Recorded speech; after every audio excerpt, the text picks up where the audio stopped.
Welcome to the San Francisco Dharma Collective. My name is Karen, and I'm a volunteer here.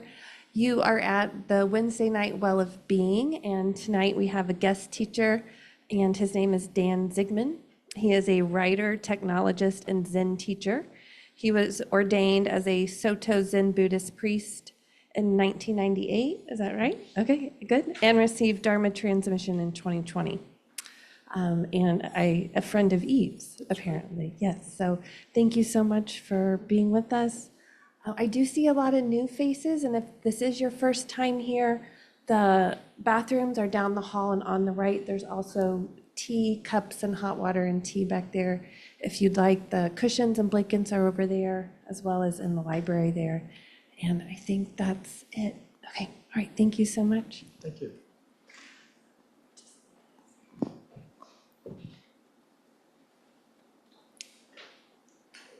Welcome, everybody. Thank you so much for being here tonight.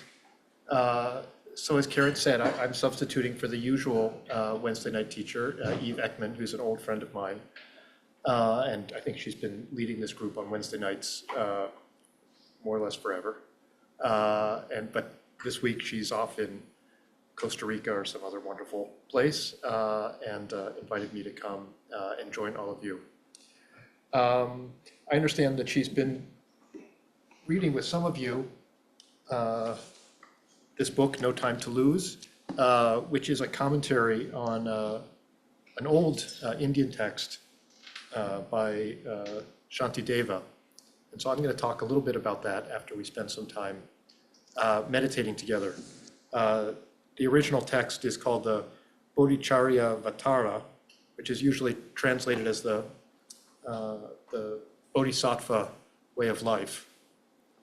And there's a wonderful story behind that text. It's, as I said, it's an Indian text. Shantideva was born as sort of minor royalty in India about 1,200 years ago. We think of it these days as a Tibetan text. Buddhism in India largely died out some time ago. The Buddhists who are there now are part of a sort of rebirth of Buddhism, but the original ancient forms mostly died out and are preserved in Tibet. There's an old story that when Tibet was kind of first being introduced to Buddhism, one of the rulers there invited monks from India and monks from China to come and debate, and he would decide who was right, like who had the correct path, and then that would be the path that Tibet would follow. And so a group of monks from China who practiced Zen Buddhism, actually my tradition, came to this monastery, and a group of monks from India representing these ancient forms of Indian Buddhism came, and they debated. They debated the Dharma, and my guys lost. And so Tibet adopted these Indian forms. And so a lot of these old Indian texts originally written in Sanskrit are today primarily preserved in Tibet, where sometimes in the original Sanskrit, but often translated into Tibetan, they're still studied and practiced today. So we really do have Tibet to thank for preserving a lot of these old traditions. So this one in particular, Shantideva's text, as I said, there's a great story. First of all, I should say, if you study Buddhist Sanskrit, often one of the exercises is to translate this, because if you have read some of it, the language is pretty simple. It's actually not that complicated a text compared to lots of Buddhist texts which have lots of long words and complicated concepts. This one is pretty clear. So the story is Shantideva. As I said, he was born as sort of a minor royalty. He got interested in spiritual practice and Buddhism, and he enrolled as a monk at Nalanda University, which was pretty much the great Buddhist university in India. And he would stay up all night, it said, practicing and studying. But then during the day, when the other monks were practicing and studying, he would kind of just goof around. He would like take naps, he would just not, he would eat, but he didn't seem to be doing much of anything. And so the other monks didn't take him very seriously. And I guess one day, to kind of almost like make fun of him, they invited him to teach. And they all thought, it was going to be sort of a big joke. And in fact, it said that they made this big throne for him just to kind of highlight, just to have him make a bigger fool of himself. And even the local king came, because this was going to be such a fun thing to make fun of this lazy monk. And so he gets up on this throne, and I think he's supposed to start by reciting a sutra, reciting a sacred text. And so he starts, instead of reciting, he asks the room a question. He says, do you want me to recite an old sutra or a new sutra? And everybody kind of was confused. There are no new sutras. The sutras are the teachings of the Buddha and the ancient masters. What was he talking about? So they all said, new sutra. Yeah, give us a new sutra. And so he just extemporaneously made a new sutra, and that's this. He just started speaking this bodhisattva way of life. And people were astounded. And then he disappeared. He said what he had to say, and he vanished. So in those days, people had good memories because it was difficult to write things down. This is before paper was widely available. So people recalled the sutra that he recited, and they did eventually write it down. And in fact, they eventually found him. He had sort of gone down to the south of India and just lived his life there, away from kind of the Buddhist establishment. And this sutra that he recited just off the top of his head became one of the great sacred texts of Indian Buddhism. And so there's lots and lots of commentaries on it. This is a modern commentary that Pema Chodron wrote, but people have been writing commentaries on it basically since he first recited it. So anyways, I'll maybe read a little bit of it and talk a bit about it, but I thought we would start by actually practicing meditation ourselves. So I thought we would do two periods of meditation. For the first, I'll give some guidance and instruction, and then we'll do one mostly in silence together. In the Zen tradition, we ring the bell 3 times to start. So I'll do that. And when you hear the bell, just listen to the sound of the bell. Listen to it until you can't hear it any longer. And then, as I said, the first time I'll give some instruction.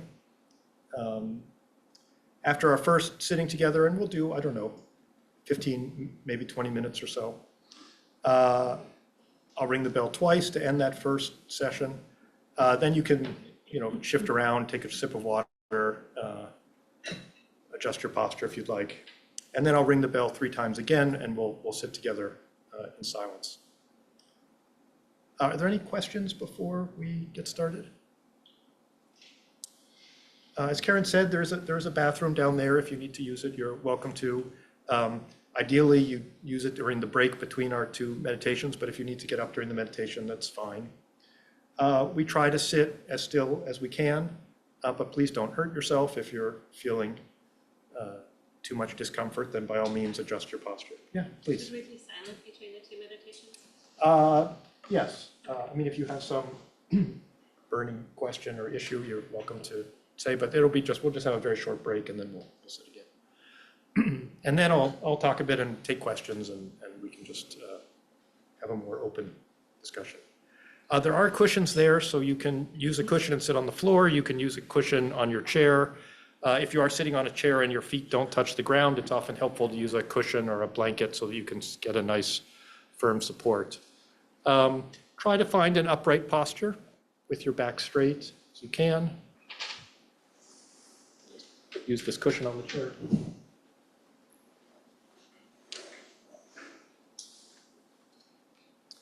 I like to hold my hands in my lap, but you're welcome to put your hands anywhere that they won't cause you to slouch one way or the other.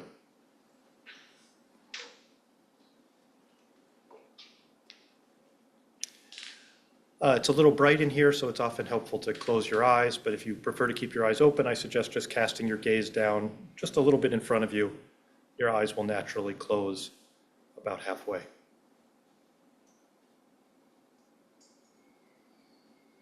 Now, as I said, I'll ring the bell for us to start. And when you hear the bell, just listen to the bell. Listen to it until you can't hear it any longer. And I'll pick things up from there. Let's begin.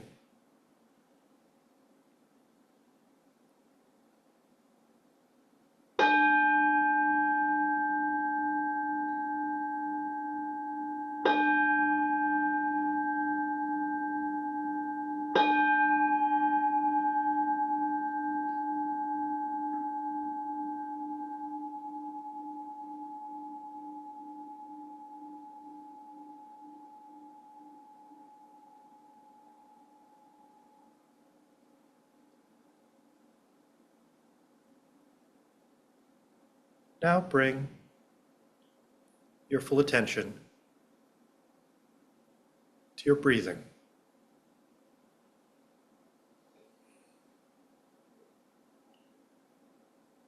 don't need to match your breathing to my breathing, to your neighbors next to you,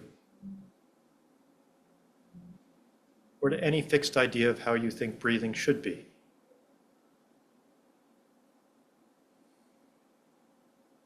Just notice each breath exactly as it is.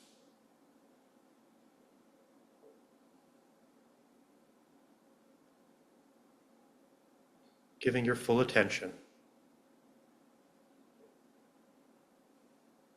to each in-breath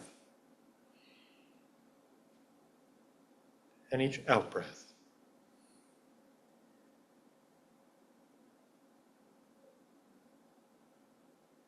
In-breath,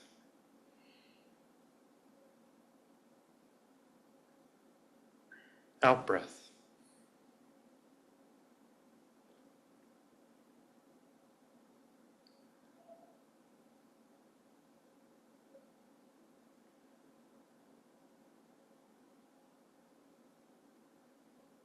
In-breath,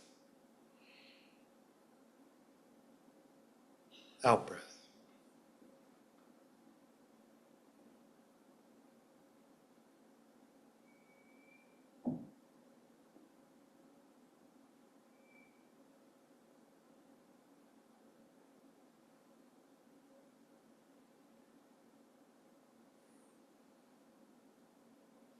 If thoughts arise,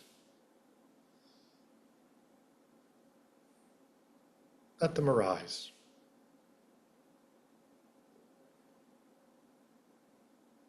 And let them go.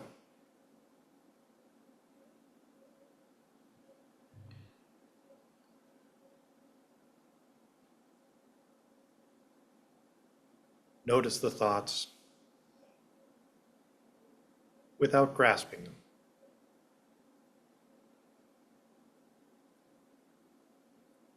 Notice them and release them.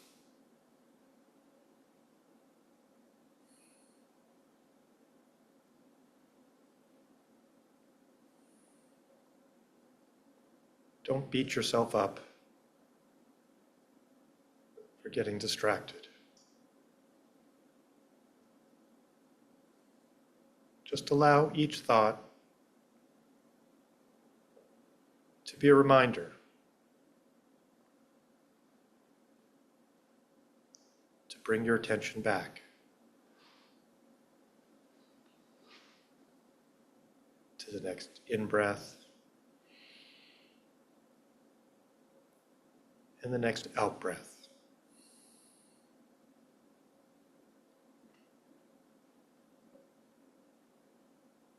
In-breath.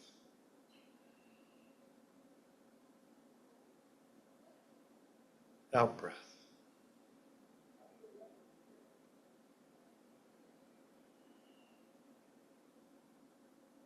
in-breath,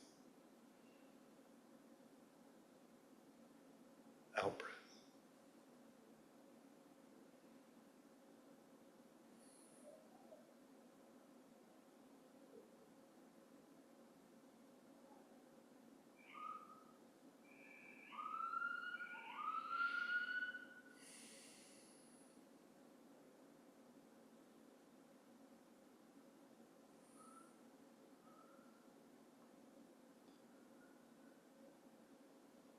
It sometimes helps sharpen our focus if we narrate each breath.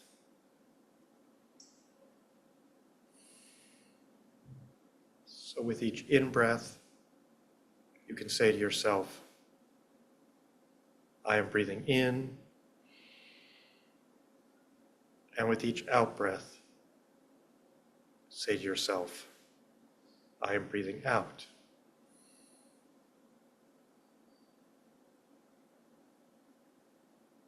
I am breathing in. I am breathing out.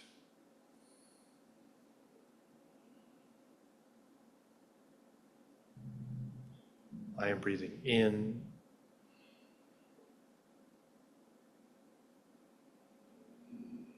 I am breathing out.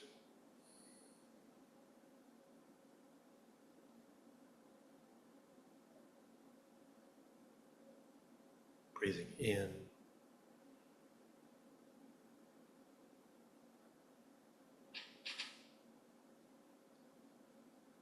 Breathing out.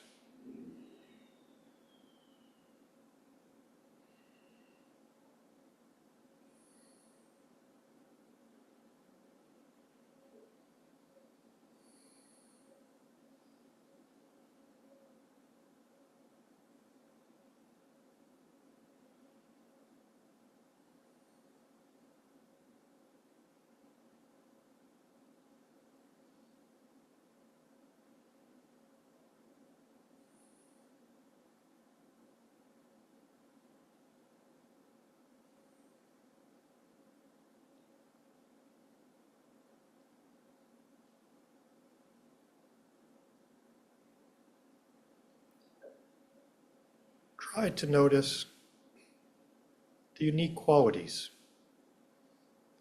of each and every breath.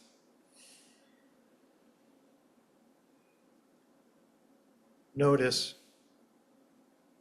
whether each breath is fast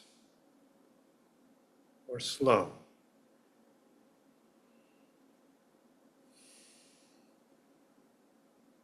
Notice whether each breath is long or short.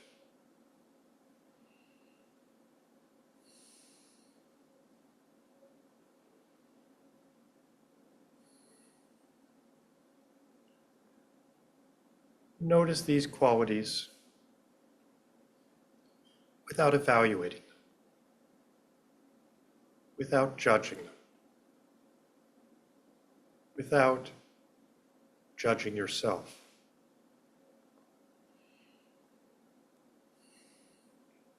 Don't say to yourself, long is better than short.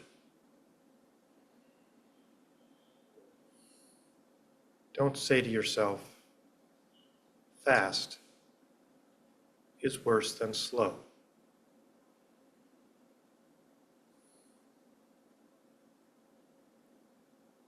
Just notice each breath exactly as it is.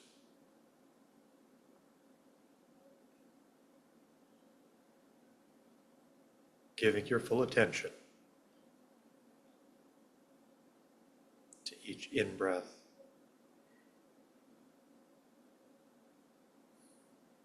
and each out-breath.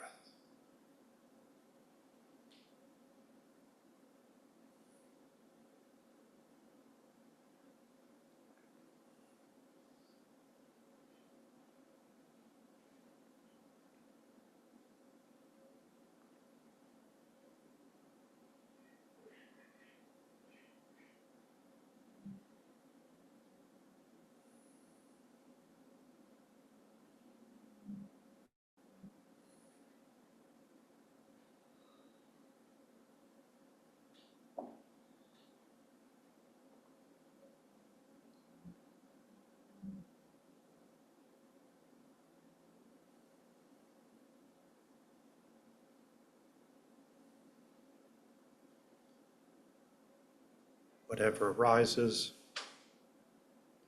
thoughts,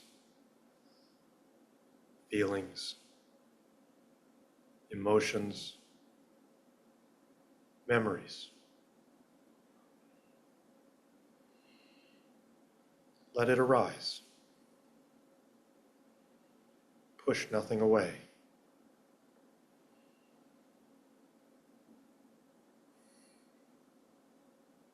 Let it arise. Notice it arising. And let it go. Always coming back to the next in-breath and the next out-breath.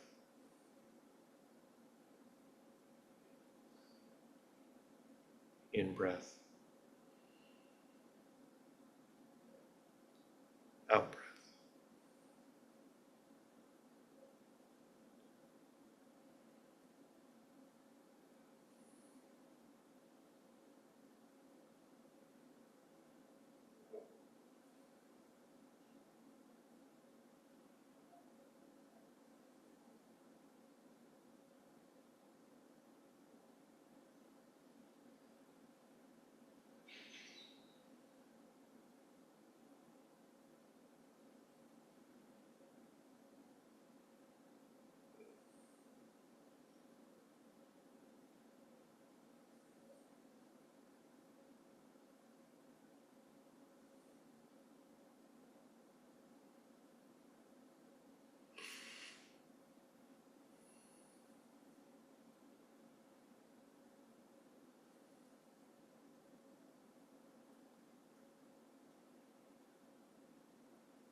Try to maintain your stillness. Make the effort to maintain that upright posture.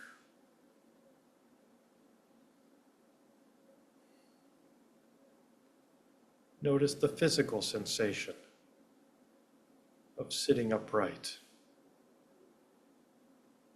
of sitting and breathing, and nothing more.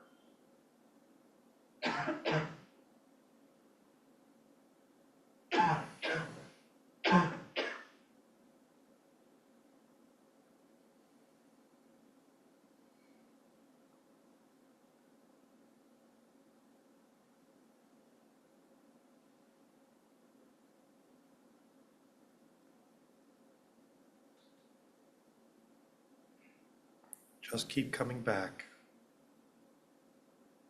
to the next in-breath and the next out-breath.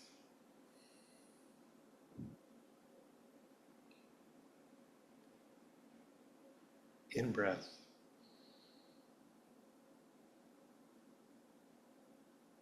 out-breath.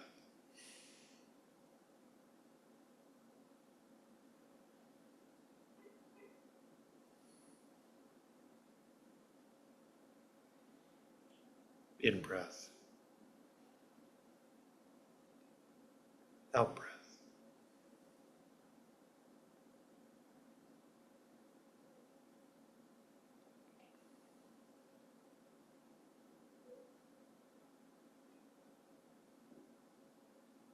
In a moment, I'll ring the bell 2 times to end this first meditation. Once again, when you hear the bell, just listen to the sound of the bell. Listen to it until you can't hear it any longer. Then take one more in-breath, one more out-breath, and open your eyes.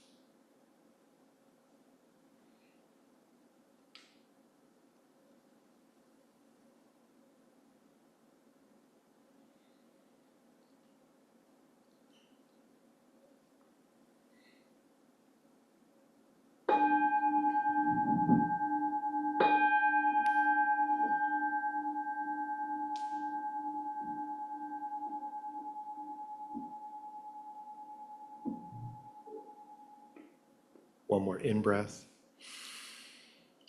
one more out-breath. Open your eyes. You can take a minute to adjust your posture, take a drink of water. You can grab a cushion or a blanket if you need for our next sitting.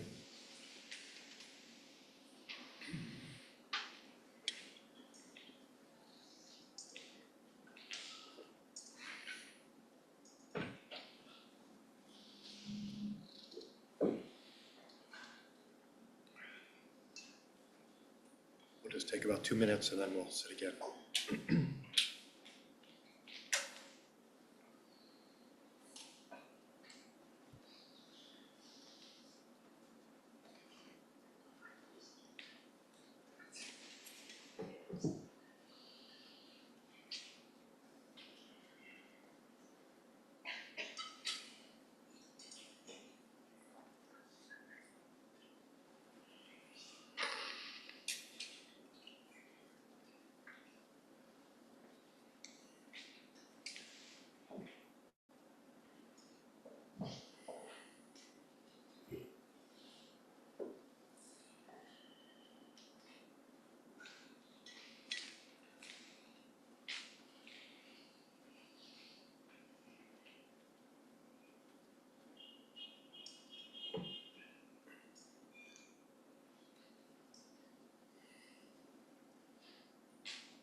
Okay, find your sitting posture again.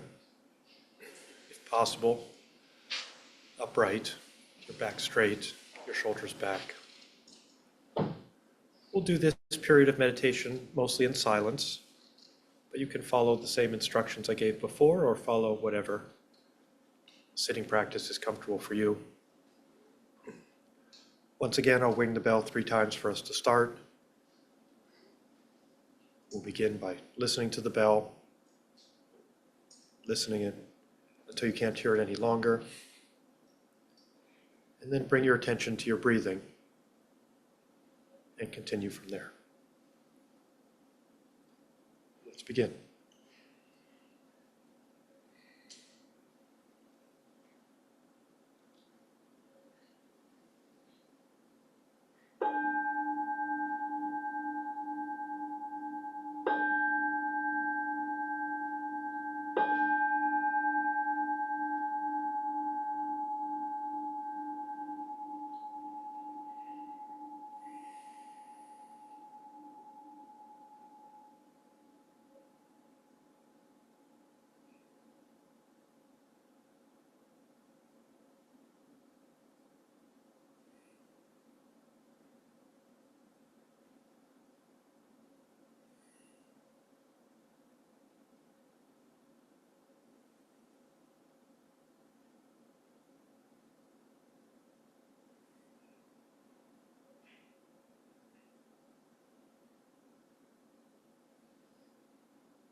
Remember, whatever brought you here this evening, whatever you left behind to join us, whatever else you have going on tonight, tomorrow, this week, this month, or this year, nothing is more important right now, in this moment, than giving your full attention to this moment of sitting and breathing. Because if you can give your full attention to this moment, you can give your full attention to the next moment, and the moment after that, and the moment after that, and to every moment after that. And giving your full attention to every moment is what it means to be fully awake and fully alive.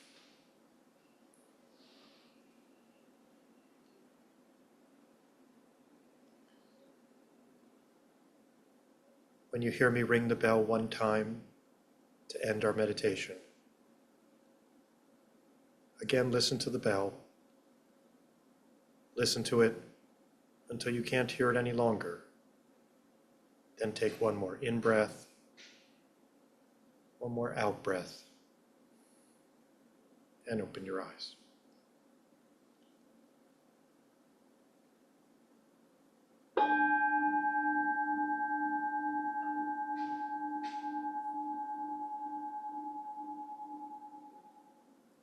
One more in-breath, one more out-breath, and open your eyes.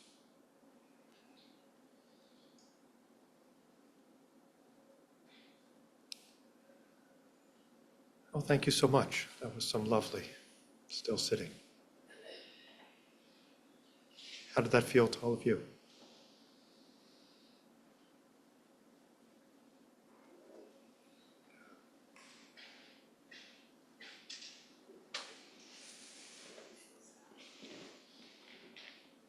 Would anyone like to share any thoughts on how that sitting felt?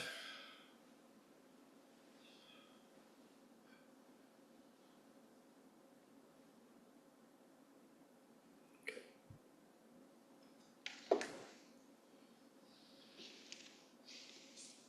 It really feels terribly refreshing with all the chaos and kineticness to simply be still.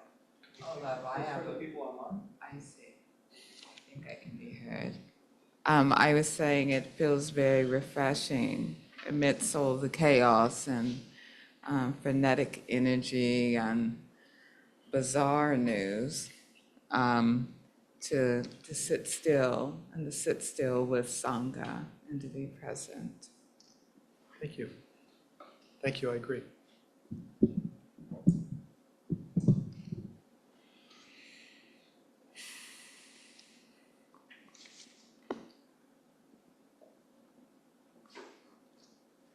And that's one of the themes of Shantideva's here.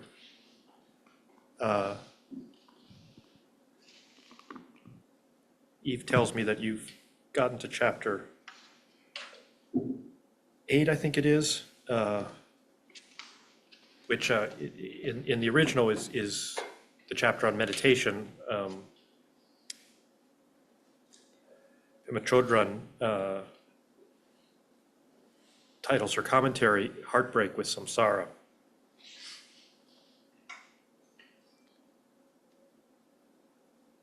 I thought maybe I would just read a little bit of Shantideva's verses,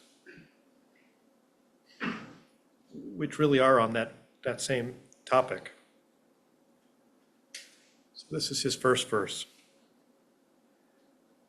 After cultivating diligence, set your mind to concentrate. for those whose minds are slack and wandering, are caught between the fangs of affliction. In solitude, the mind and body are not troubled by distraction. Therefore, leave this worldly life and totally abandon mental wandering.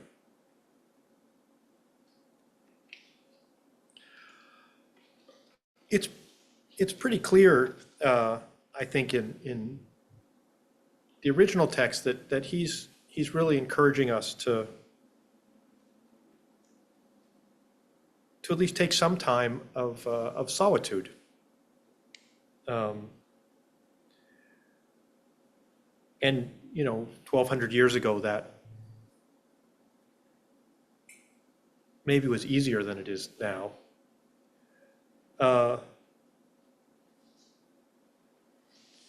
And it's not totally clear what he means by leaving this worldly life, but I think probably something like spending time in a temple or monastery, what we would call a retreat. But one of the points that Chodron makes in her commentary is that, even just sitting for 15, 30 minutes as we just did, you're gifting yourself some solitude, giving yourself a break from distraction.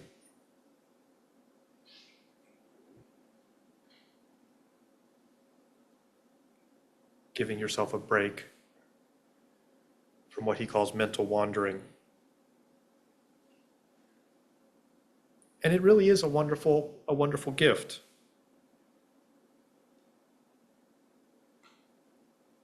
Most of us just, we spend our days sort of jumping from one thing to the next. And it's quite difficult to be fully present, to have a moment truly to ourselves. And meditation is an opportunity to do that. It's an opportunity to just sit and do nothing else. The style of sitting that we were just doing it comes out of the Zen tradition where I was trained, and it's referred to in Japan as shikantaza, which translates to just sitting or nothing but sitting. The idea is to take a few moments and literally just sit without trying to do anything else. It's a very simple practice, but being simple doesn't make it easy. Something can be simple and difficult at the same time. And it isn't easy to just sit like that, to sit in pure awareness.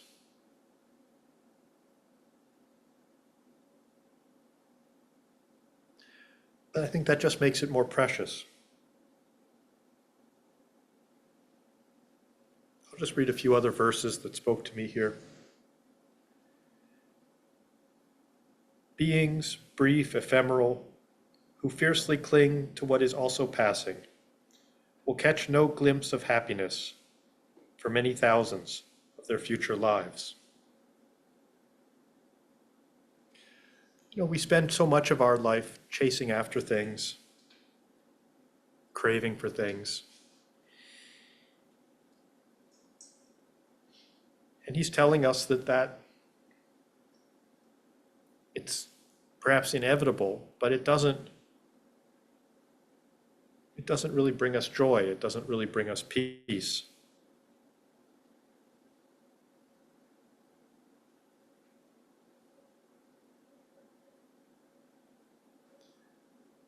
That the only path to actual peace and lasting joy is the path of letting go.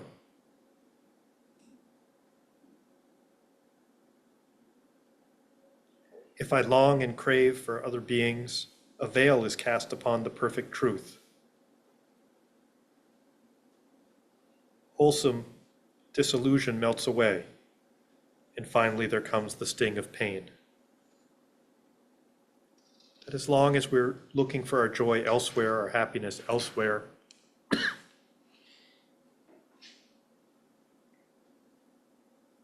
we never find it. That we only really find it within ourselves.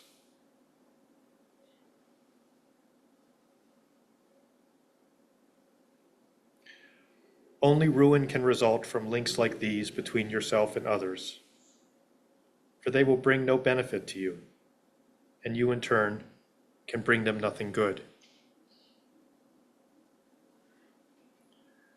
Sometimes it sounds a little extreme, like he's asking us to turn our back on the world. But I don't think that's true. Meditation is not really the practice of turning away, of turning our backs. It's in many ways exactly the opposite. It's the practice of being fully present, of experiencing whatever arises, of not pushing anything away, of bearing witness.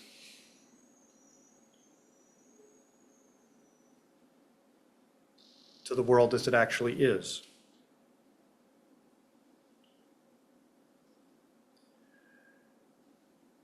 And so it's not that we turn our back on other people, other things, on the world around us, but we don't cling to it either. We experience it, we notice it just as we notice the thoughts that arise in our minds. But then we notice the next thing. And then we notice the next thing.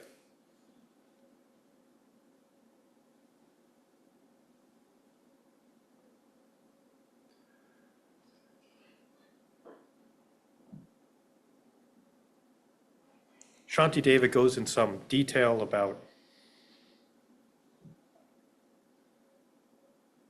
not aspiring to riches, not aspiring to beauty,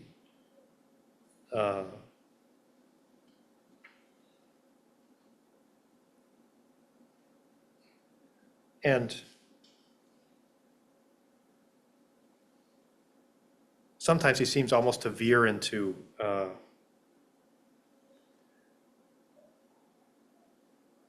almost like self-hate, which I don't think is really his intention. But I think he knows that we're much more easily susceptible to sort of excessive self-absorption. And so he's looking for ways to shake us from this.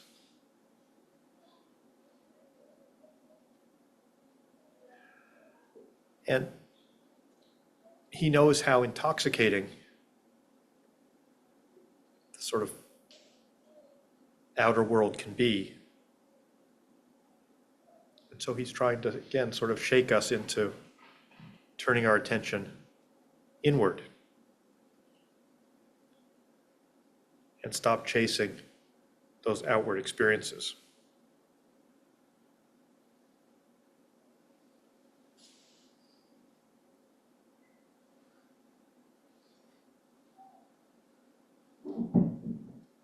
I'm sure we've all had the experience of, finding joy, finding peace outside of ourselves, and it is a wonderful experience.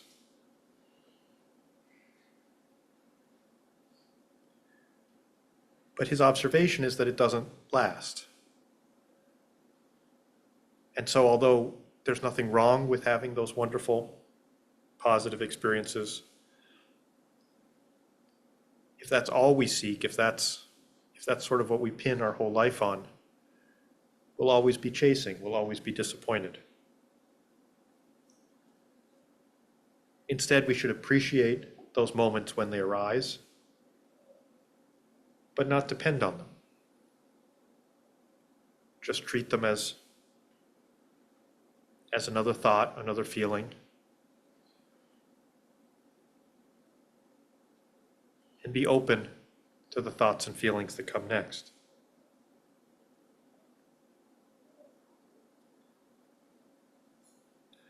I like some of his closing verses, so I thought I would read a few of those.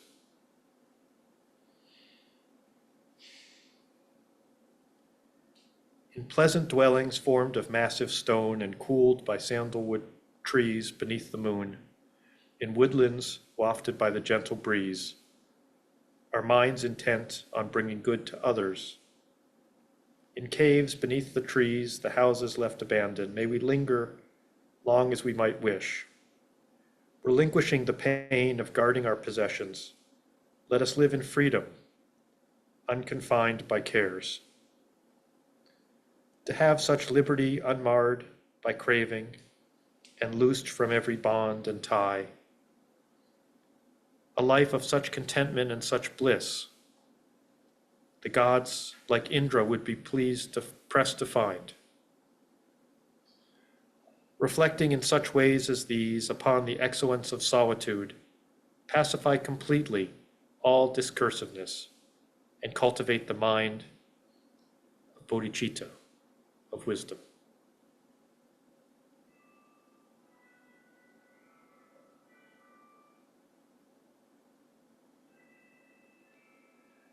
Again, reminding us that there is an alternative to getting caught up in the world. And the alternative is right here. We're not in a dwelling formed of massive stone, but we're in our own little temple here.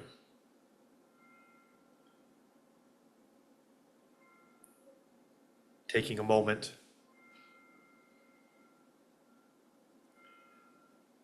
to relinquish what he calls the pain of guarding our possessions. Taking a moment to live in freedom, unconfined by cares.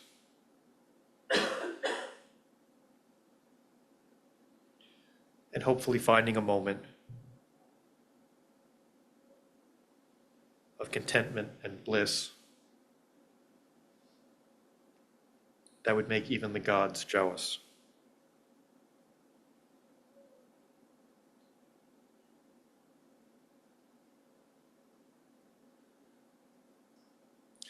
In Buddhist cosmology, there's 6 realms in which you can be born. You can be born as a human, like all of us.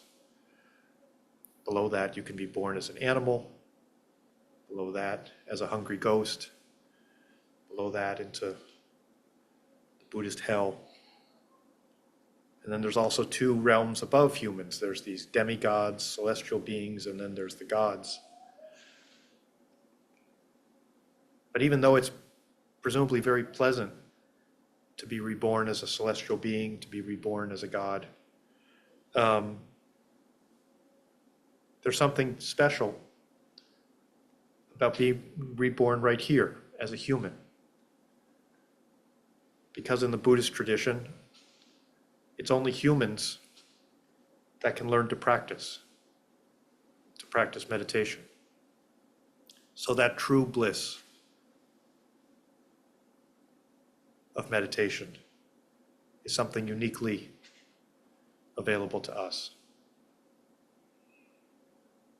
That's our gift.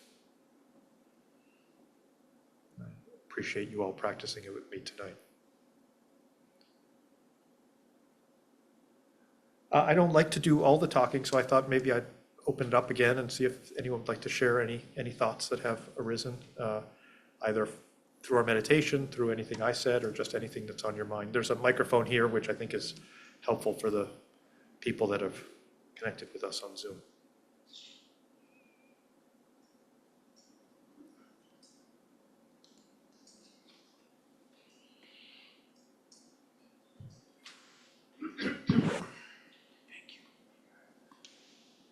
Thanks so much for being here.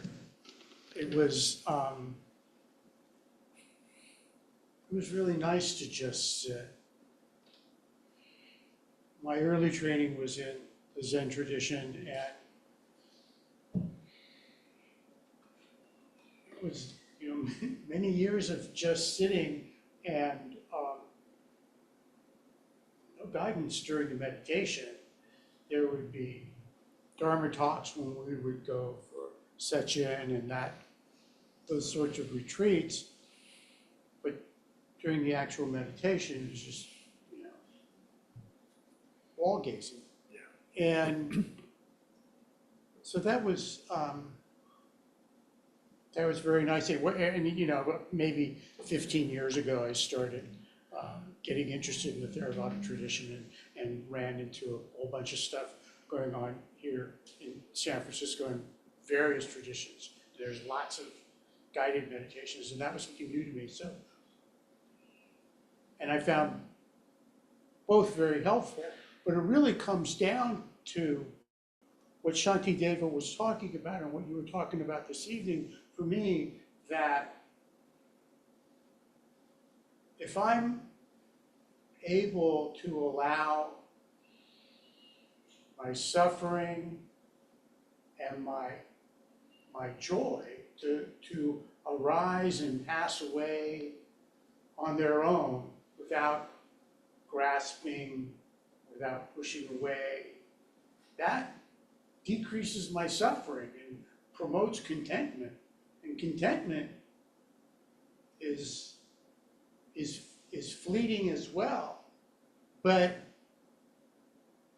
it comes back in a more sustainable way when I'm able to allow both my suffering and my joy to arise and pass away without me interfering with that process. And that's what just sitting has allowed me to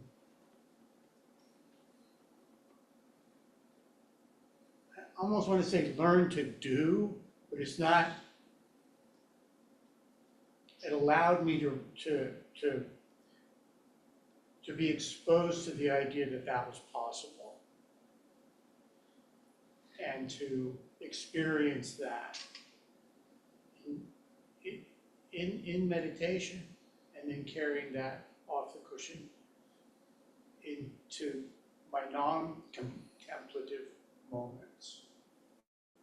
And it was very nice to hear that really simple message this evening. So thank you very much. Thank you.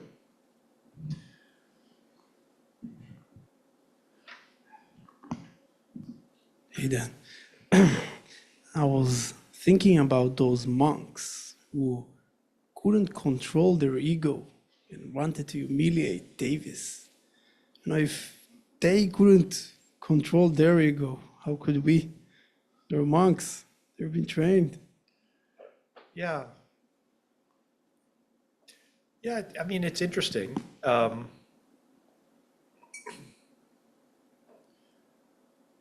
And, that question comes up a lot because you hear stories about,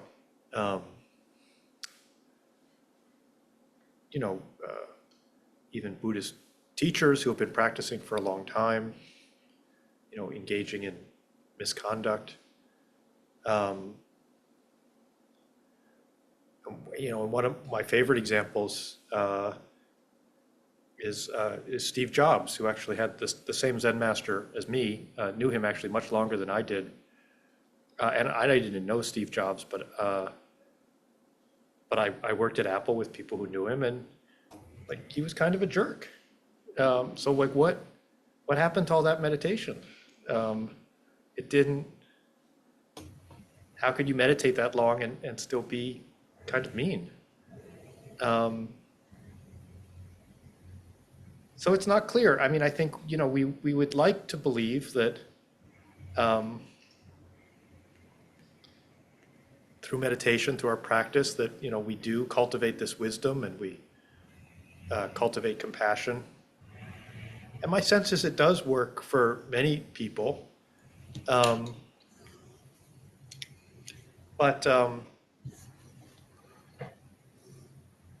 yeah, there's no magic to it. It doesn't work for everyone. Um, uh, and if you spend time in a temple, even today, you know, there's egos and gossip and all the things that you would find in any other collection of people. So yeah, I mean, it's maybe the lesson is that practice and meditation aren't enough. They don't guarantee that you're going to be a good person. They don't guarantee that you will overcome your ego.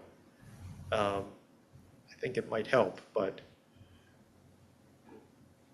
it isn't perhaps enough. Thanks. Yeah, we have a question online. Yes, hi, good evening. Two things you said resonated with me, and I think the first one was when you said when practicing, specifically turning our backs to the world. And I guess when the book was written, as you pointed out, maybe an example would be living in a cage or something, and that's something we cannot do. But I think, as you later explained, I think it has more to do with the conscious decision of practicing, and taking our minds away from the daily distractions. So that was the first point that resonated with me. And then I think also as human beings, we're always looking for constant gratification outside ourselves. And it just occurred to me that maybe what we're pursuing, which is happiness, maybe a version of happiness is constant practice, in the sense that we know that today is a good day, but tomorrow may not be a good day. But since we're practicing regularly, it is just that practice that makes our minds go back to what is truly meaningful. Thank you. Thank you. Yeah, thank you for sharing that. So it made me think a couple things. So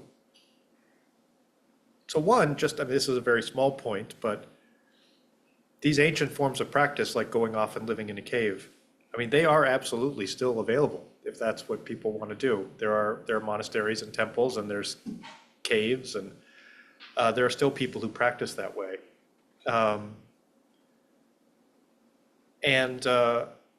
And even in Buddha's time, you know, there were, I mean, that kind of practice was available. This is 2,500 years ago. But even back then, there were lots of people who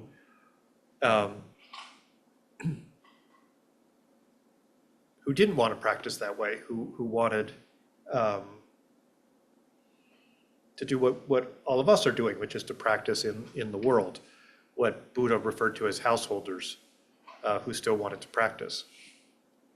And you know, when we think about these two paths, it's usually described as like the monastic path of renouncing sort of all these worldly things, and then the householder path of practicing within the world. It often sounds to us like this monastic path just sounds really difficult. You know, actually going and living in a cave or living in a secluded monastery sounds very difficult. And then maybe what we're doing is kind of the easier path. Buddha didn't think of it that way at all. He thought of the monastic path as the easy path. Because if you're living in a cave, I mean, there's just fewer distractions. You don't have to worry about getting too caught up in human relationships because there's no other humans. Now, that's not to say that it's necessarily, it's not so easy. You know, there's still all the distractions of your own mind. You know, the meditation is still requires effort. But he saw this practice that we're all attempting, householder practice, that's the really difficult practice. That's the really difficult practice. Because you have to find that middle way, that balance of being in the world, but not clinging to it.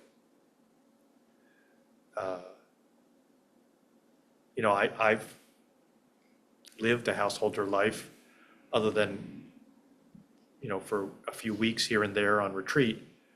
And people will sometimes ask me, like, you know, how do you have a job and friends and relationship and even, you know, children and not get attached?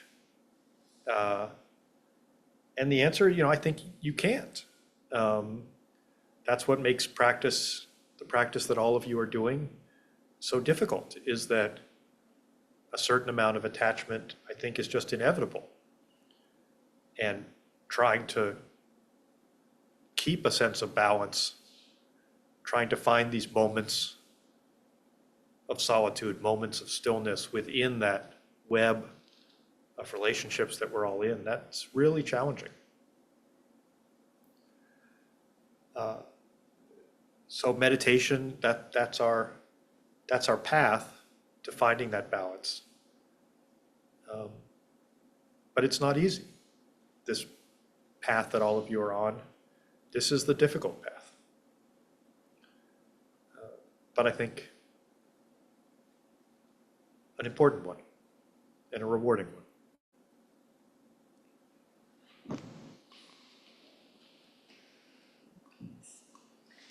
I'm curious about something that you said about how only humans can meditate and not animals. Because when I look at animals, they're always in the present.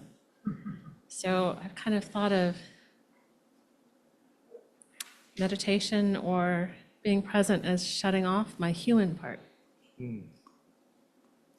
Yeah, it's an interesting point. I remember, I mentioned that I have kids. I have two daughters, and when my youngest daughter was born, and you know, when she's hungry, you know, she would cry because she's hungry. When she's tired, cry because she's tired. And I remember thinking, she is completely in the moment, right? What's happening now is all that's happening, and she's completely miserable so much of the time. But you know, she's not meditating. She's in the moment because she can't be anywhere else. And I think that that's,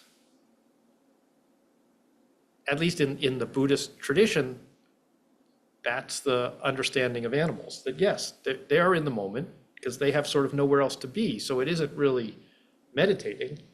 They're just being, they're in the moment in a way, the same way this bell is in the moment. Like it doesn't have another place to be. And so the funny thing about us is we have to make an effort to be in the moment. You know, we have to make an effort to be present. We're not just naturally present. And that's the practice of meditation. You know, people sometimes ask me, like, at what age can you teach kids to meditate? And there are places, I think, particularly, I've heard about this in India and in Japan, where they teach very young children to meditate. But again, I'm not sure you can exactly meditate until you've had the experience of being not present. So like, I don't think you can teach a toddler perhaps to cross their legs and sit still, but I don't exactly know that you could teach them to meditate. But you know, it's an interesting question, and I've sometimes wondered, you know, is it really only humans? Like, could you teach, I don't know, like a chimpanzee to meditate?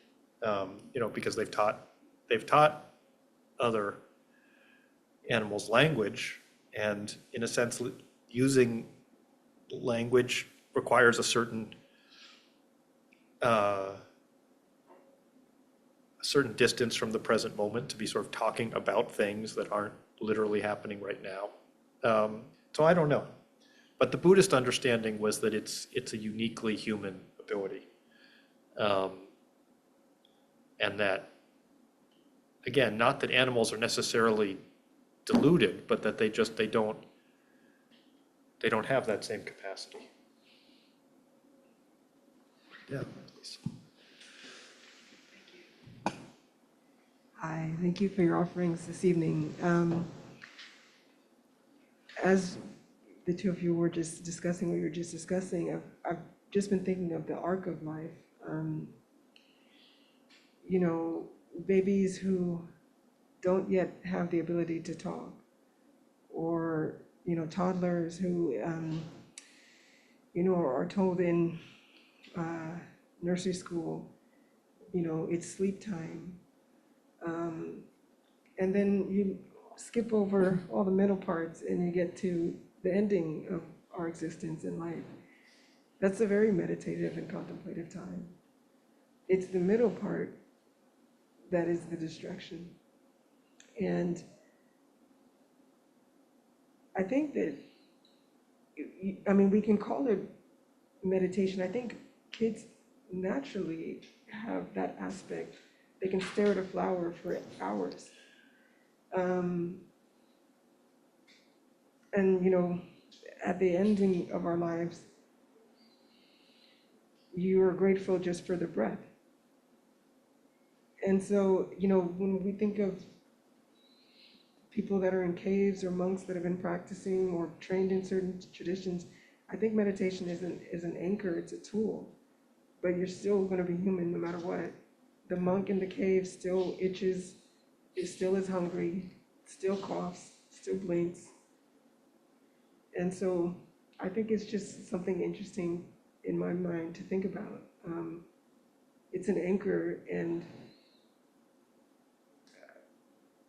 it's just, you have more time with something. If you're a monk, you've had more time with the understanding of the practice, and more tools, more lessons, and less distraction, as you pointed out.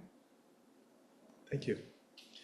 Yeah, I think, so it's very true. I think, yeah, young children have this sort of natural presence. And I think you're right. Some of us, when we get much older, yeah, that sort of that natural presence maybe returns, where again, we're happy just to sit and breathe, and perhaps don't feel the same distraction, the same clinging. I mentioned Shantideva. He lived about 1,200 years ago, so that's about halfway to the Buddha. Buddha lived about 2,500 years ago.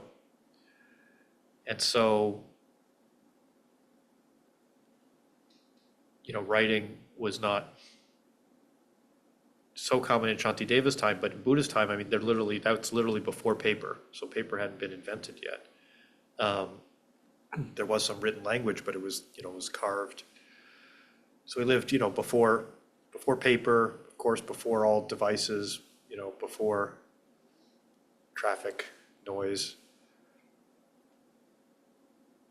So it seems funny sometimes that he spent so much time writing about distraction, because most of the things we think of as distracting, hadn't been invented yet. So what was distracting people? It wasn't their phones, it wasn't newspapers, it wasn't cars, it wasn't television. But as you said, it was their own minds. It was the same thing that would distract us if we went and lived in a cave.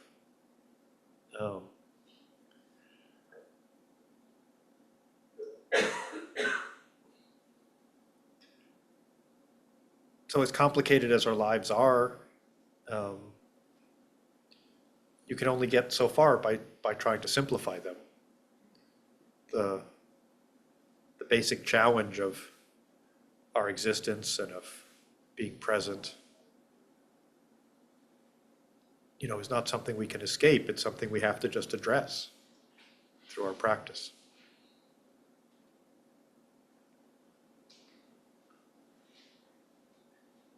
Looks like I think we have a question over here. I think was over here.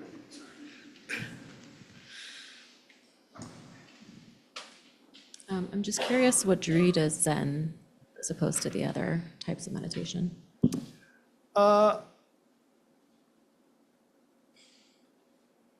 I think, I don't really know. It is the first form of Buddhism I got exposed to, and so it may be as simple as that, but there was something just about the simple aesthetic of Zen that I always really liked. I liked that you could do it anywhere, that it didn't really require,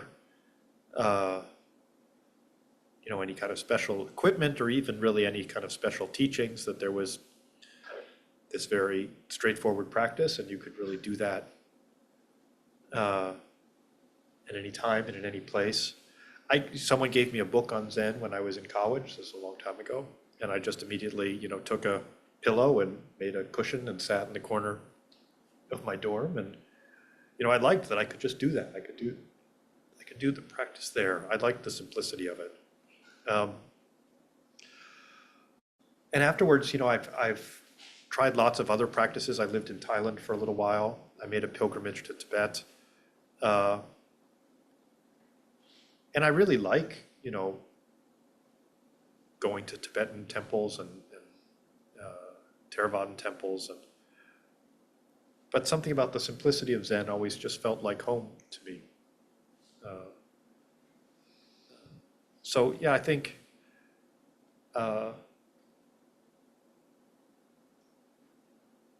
people often ask me, should I try lots of different things or should I stick to one path? And I just think if you find a tradition, a path that speaks to you, that feels sort of natural to you, then just do that. And for me, that was Zen.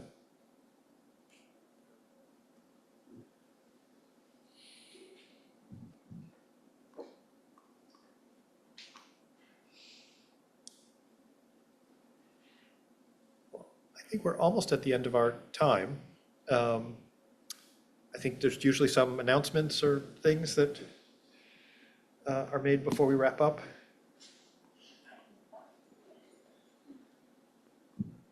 Okay, well, thank you all so much for being here, and thank you, Dan, for holding down the Well of Being while Eve is gone.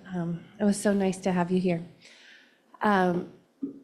We do run on Dana, which is a generous offering for Dan's teachings. All of that can be done over here with cash, card, Venmo, and PayPal. And then a couple of things this weekend are coming up. On Sunday, we have Alejandra Soroka will be here for transformative communication for conscious relating, and that's Sunday at 10. And then we have all of our regular scheduled programming, except for Thursday. Isa Gucciardi will be here with depth hypnosis, and that's Thursday evening at 7. And then next Sunday, July 20th, MC Owens will be here, who usually teaches from online with us. He will be here in person on that Sunday for a day long. And so please check out our calendar if you want to stay connected. Thank you all so much for coming. And that's all. Thank you. Yeah, so thank you all so much. It's really great to have so many people here. I would encourage you to give something to this just amazing space that is maintained here in the city. It's such a special thing to have a place to practice right in the heart of the city, like we do here in San Francisco. We're really blessed in the West of having just so many different kinds of traditions and so many different kinds of teachers, and it's wonderful to have a space like this that hosts lots of different sorts of practice opportunities. So I would encourage you to help them. And yeah, there are so many ways to spend a Wednesday evening, and it's touching to me that you chose to spend it doing this. So thank you, and I hope you have a wonderful night and a wonderful week, and